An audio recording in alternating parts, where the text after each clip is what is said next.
میرے پیارے ساتھیو، السلام علیکم ورحمۃ اللہ وبرکاتہ۔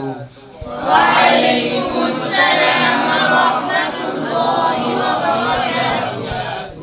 میرے پیارے ساتھیو، آپ کا کیا حال ہے؟ الحمدللہ ہم ٹھیک ہیں۔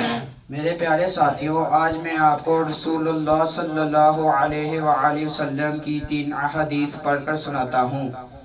حدیث نمبر 1۔ رسول اللہ صلی اللہ علیہ وآلہ وسلم نے ارشاد فرمایا، ان اللہ حرم علیکم حقوق الامہات، اللہ تعالیٰ نے تم پر جائز کاموں میں ماؤں کی نافرمانی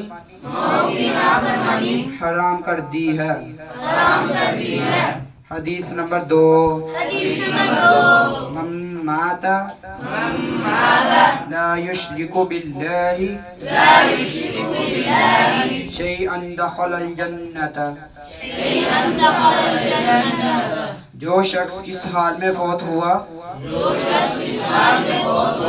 کہ وہ اللہ کے ساتھ ذرا بھر بھی شرک نہیں کرتا تھا، وہ ضرور جنت میں داخل ہوگا۔ حدیث نمبر 3۔ الید العلیٰ خیر من الید السفلی، اوپر والا یعنی دینے والا ہاتھ نیچے والا یعنی لینے والا ہاتھ سے بہت بہتر ہے۔ میرے پیارے ساتھیو، آپ ان احادیث پر عمل کرو گے؟ جزاک اللہ خیرا۔